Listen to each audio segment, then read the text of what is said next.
নমস্কাৰ অসমবাসী ৰাইজ, আমি বৰ্তমান আছোঁ উত্তৰাখণ্ডত টিম চন্দ্ৰনখা আৰু আজি আমাৰ নাটক আছে চন্দ্ৰনখা। সকলোবিলাক ৰেডি হৈছে। আমি এতিয়া চবেই আমাৰ অডিটৰিয়ামলৈকে যাবলৈ ৰখি আছোঁ। কেনেকুৱা লাগিছে, কেনেকুৱা এক্সাইটেড হৈ আছে চবেই?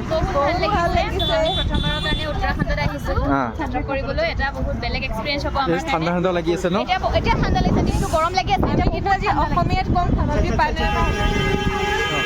মানে গাইজ জেগাবিলাকো ইমানে কম্পেক্ট, মানে গাড়ী ক'ৰ পৰা কেনেকৈ ওলাই যায় কোনেও ক'ব নোৱাৰে। এফালে আমাৰ আছে তেজস্বিতা, এফালে আছে আমাৰ ৰজিবা, আজি আমাৰ চন্দ্ৰনখাত প্ৰথমবাৰ। তো এইফালে আমাৰ ডাইৰেক্টৰ ছাৰ আছে, আমাৰ দিদি ছাৰ। তো এইফালে আছে গায়ত্ৰী। তো সকলোবিলাক আমি গৈ আছোঁ, চাই থাকিব। আমাৰ ফেচবুক আপডেটবিলাক চাই থাকিব। হাৰ্ট থিয়েটাৰ আমাৰ ইউটিউব চেনেল আছে, তাত চাই থাকিব। আমি সকলোবিলাক আপডেট দি থাকিম। আৰু ৰাইজ যিহেতু এতিয়া মানে অকণমান ডাৱৰ হৈ আছে, যিহেতু অকণমান ঠাণ্ডা আহি আছে, সেই গতিকে আমি হিমালয়খন দেখা পোৱা নাই। মানে অলপ আগতে ইয়াতে হিমালয়খন দেখা পোৱা গৈছিলে, একদম ওচৰতে আছে। আৰু যদি এইটো ৰাস্তা এনেকৈ গৈ থাকে দেন এইটো ৰাস্তা নেকি বেলেগ এটা ৰাস্তা আছিলে, আপুনি এনেকৈ গৈ থাকিলে মানে ডাইৰেক্ট কেদাৰনাথ বদ্ৰীনাথ এইফাল দিয়ে যায়। তো আমি এতিয়া ইয়াৰ পৰা যদি 5 ঘণ্টা 4 ঘণ্টা যাওঁ দেন আমি কেদাৰনাথ পাই যাম, এইটো ৰাস্তা। বাকী গাইজ আপোনালোকে ইয়াৰ ভিউটো চাওক। এইখন হৈছে গোটেই পাউৰি চহৰ, পাউৰি গাৰোৱাল বুলি কয়, পাউৰি গাৰোৱাল। এইফালে মানে অকণ ডাৱৰ হৈ আছে, বাকী ৰ'দটো আপোনাৰ এইখিনি জেগাত পৰি আছে। তো মানে এনেকুৱা লাগিছে চাইনাত যেনেকৈ এই মাটিৰ তলে ওপৰে চহৰ চবতে, অৰুণাচলতো তেনেকুৱা, ইটানগৰতো এনেকুৱা আছিলে।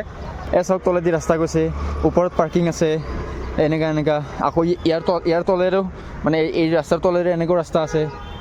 মানে গোটেইখন ওপৰ তল গোটেই মানে খিচিৰ মিচিৰ হৈ আছে। ইমান ধুনীয়া ভিউ গাইছে, ইমান ধুনীয়া ভিউ, মানে ইয়াৰ পৰা যাবলৈ মন যোৱা নাই, মানে কি ক'ম। সঁচাকৈ বহুত ধুনীয়া ভিউ। গৈ আছোঁ এতিয়া নাটকৰ 5:30 পৰা শ্ব' আছে, 5টা বাজিলে এতিয়া। ব'লা।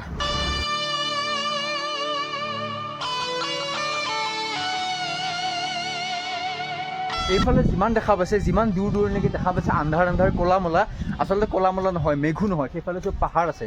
একচুৱেলি মানে গোটেইখন ডাৱৰ হৈ আছে, মানে এতিয়া বৰষুণ হৈ আছে। সেইটো কাৰণে ইয়াতে মানে এতিয়া আন্ধাৰ নিচিনা দেখা পোৱা গৈছে। কিন্তু যেতিয়া ৰ'দ দিব নহয়, এইফালে গোটেই হিমালয় পৰ্বত দেখা পায়।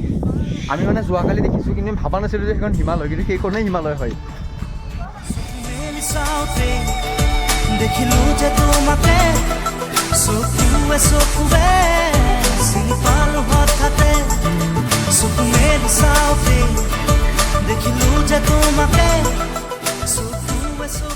তো গাইজ লাহে লাহে মানুহবিলাক আহি পৰিছে। মোৰ মিউজিকৰ ছেটআপ গোটেইখিনি ৰেডি কৰি দিলোঁ, দেখাই আছোঁ আপোনালোকক।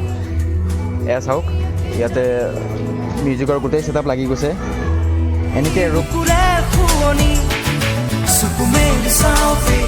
বাহিৰত পূৰা বহুত বৰষুণ হৈ আছে আৰু ভিতৰত হৈছে আমাৰ শ্ব'। আমাৰ এই ছোৱালীবিলাক এতিয়া বৰ্তমান পূৰা ড্ৰেছত ৰেডি হৈছে। এইফালে পূৰা চন্দ্ৰনখা কিতাপত দেৱিকা আছে, এইফালে হিমাক্ষী আছে। আমাৰ আজি গোটেইখিনি ছোৱালী আছে চন্দ্ৰনখা। তো চব ৰেডি হৈছে ড্ৰেছত।